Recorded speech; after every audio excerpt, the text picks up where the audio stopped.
Hi friends, so in this video we are going to discuss smart materials, semiconductors and joining processes. So smart materials means the name itself gives the idea. So these are known as intelligent materials because they change their properties with respect to the change in the external conditions. Okay? As the external conditions changes, they change their properties.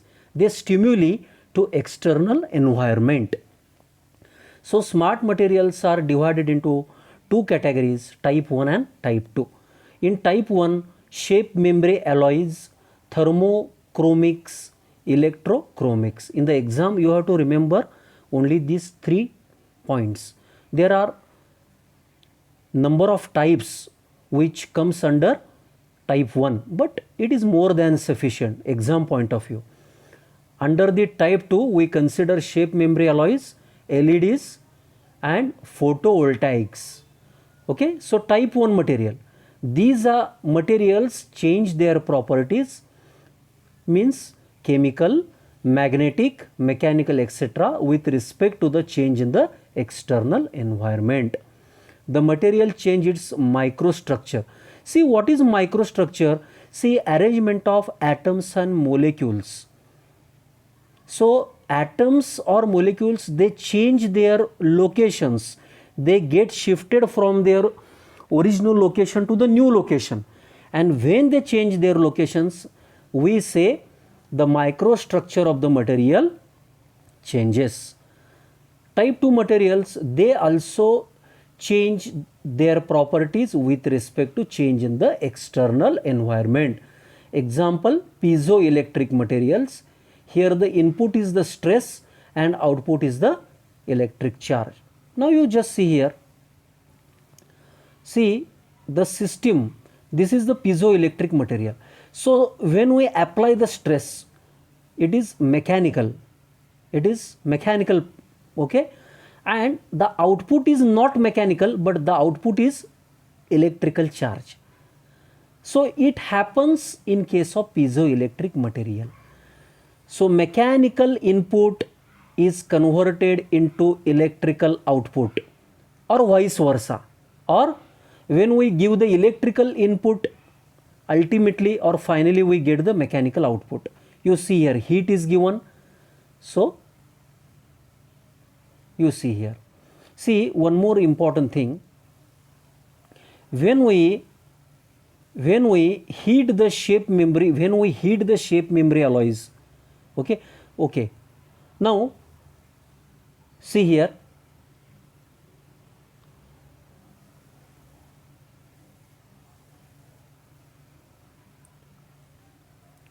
what are their characteristics?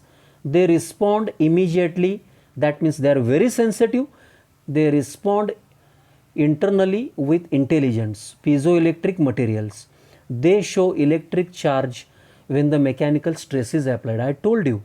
So it is the direct piezoelectric effect. It is shown below. Okay, it is the direct piezoelectric effect, means what? Input is mechanical and the output is electrical charge. It is the direct electrical effect. Okay, so when the voltage is applied, it produces corresponding stress. It is indirect piezoelectric effect. What is meant by indirect piezoelectric effect? Input is electrical charge, that means voltage, and the output is mechanical effect. Okay, you see here, the stress is applied, this is the material, the stress is applied, this is the input, and here we get the output voltage. Okay, shape memory alloys, you see, they show shape memory effect. When such alloys are plastically deformed at one temperature, their size and shape will be changed. Now see, if we consider the ordinary materials, and if that ordinary materials are plastically deformed, then what will happen? When the stress is removed, again they will not return to their original size and shape. It happens in case of ordinary materials, but see, in case of piezoelectric materials, when they are plastically deformed, what will happen? Their shape and size will be changed. See, But when again such materials are heated at a particular high temperature, again they regain their original size and shape. It does not happen in case of the ordinary materials, but it happens in case of piezoelectric materials. There are three types: NiTi based, means nithinol based, copper based, ferrous based alloys. They are important element of nano electromechanical systems. What are the applications? They are used as tubes and valves in piping system in power plants, used in ships and in petroleum industry, also in aerospace industry. They are used in sensors in automobiles, in dental materials, etc. Now, what is semiconductors, or what are semiconductors? Already you have studied in PUC. Their conductivity lies between conductors and insulators. The examples are silicon, germanium, etc. They have very few electrons. The ability to conduct electricity can be improved by replacing or by adding certain atoms in its crystalline structure.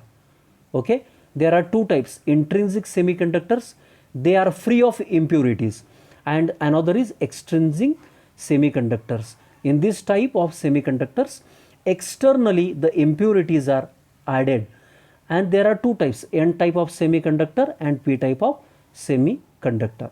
Insulators. So what are insulators?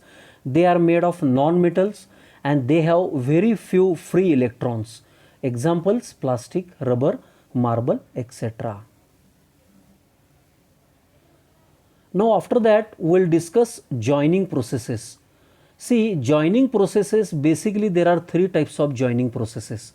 One is welding, another is soldering, and third is brazing. So what is welding? It is defined as the metallurgical joining of two metal pieces. You see here, this is one metal piece, this is another metal piece.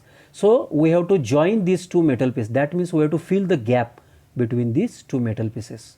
Okay. So it is a metallurgical joining of two metal pieces to produce a single piece of the metal. It is used in the fabrication work, castings, and in repair work.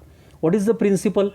It is a metallurgical process in which the two parts to be joined are heated. Okay, these two parts are heated to particular temperature and then fused together with or without the application of the pressure to produce the homogeneous material. You see, these two materials, okay, are to be joined. The gap is here. So what we do? First we heat these two metal pieces at a particular temperature. Then we join these two pieces by applying the pressure or without the pressure. Okay. So after a certain period, what will happen? These two metal pieces will be joined and one single metal piece will be formed. Okay. So there are two different types of welding: plastic welding and fusion welding. So what is plastic welding? The two parts which are to be joined are heated above its plastic state and then fused or joined together with external pressure. See, that means in plastic welding, external pressure is applied. What are the examples? Forge welding, resistance welding. And second one, fusion welding. The two parts which are to be joined are heated to above their melting temperature and then allowed to solidify by cooling. You see, these two metal pieces which are to be joined. Okay. So these two metal pieces are joined above their melting temperature and after that they are joined with each other. So what will happen? When these two metal pieces are heated at high temperature, so see, particularly this portion will be converted into liquid. Again this portion will be converted into liquid and that liquid metal will flow in the gap. Okay, and after a certain period that liquid will be solidified and that liquid will be converted into solid portion and a single piece is obtained. Okay. Age of preparation. You see this is the age of one metal, this is another age of one metal. Before the welding process, the following steps are considered, okay, in joining process. First, cleaning of the joint. Okay, first we have to remove all the dirt and other unwanted particles from the surface of these two metal parts. These two metal parts which are to be joined are thoroughly, okay, cleaned. Okay, thank you. In the next video, we'll discuss arc welding process.